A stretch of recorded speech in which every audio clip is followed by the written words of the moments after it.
There were a total of 7 locked doors. The first was easy enough to pass through. He just had to hold up his card to the reader, wait for the green LED to flash, and pull. He grunted, the weight of the door tweaking his shoulder where it had not yet completely healed. A few steps inside, and the door slammed behind him with a satisfying bang. The lights in the corridor flickered to life as their motion sensors detected him, and winked out after he'd passed.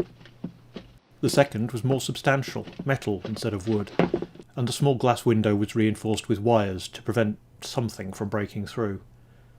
This one required a pin code to go along with the card, and he used his good arm to haul it open. It closed positively, with a clunk, as he passed, shoes squeaking on the newly laid floor.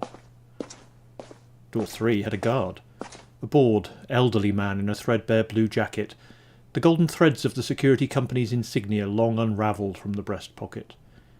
He checked the man's ID, pressed a button and waved him through, closing the door quietly behind him. He'd never spoken, nor even nodded in recognition during all the years the man had been visiting. At the next door he had to surrender his gun. The guard here was younger, and an impressive array of muscles strained his much newer jacket. He took the weapon, secured it in a purpose-built locker, and issued a receipt. He nodded tersely as he held open the door, a solid metal affair some 6 inches thick. The corridor beyond was metal-lined, and the man's footsteps echoed loudly. Door 5 was his favourite.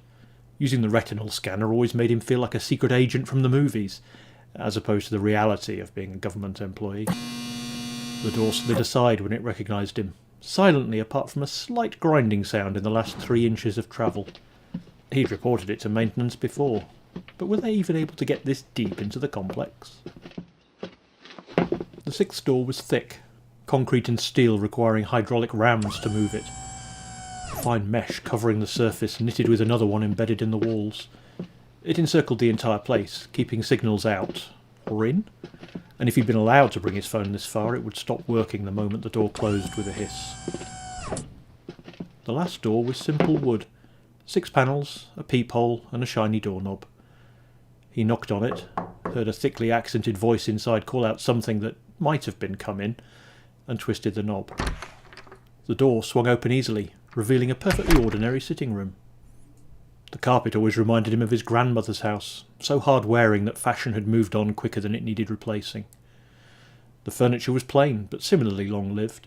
Solid wood, glued and screwed together maybe 60 years ago, only the faded tangerine colour of the upholstery hinting that it had been used daily. In the ancient armchair sat a tiny grey figure, dwarfed by the wing-backs.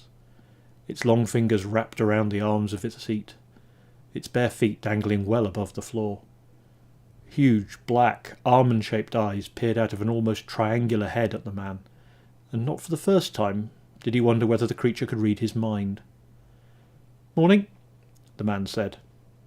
"Morning," the alien said, its mouth struggling with the sounds that were still unfamiliar even after so long. For a while the man had tried to speak the creature's language, but the anatomy of his throat rendered it unintelligible. His effort had been appreciated, though.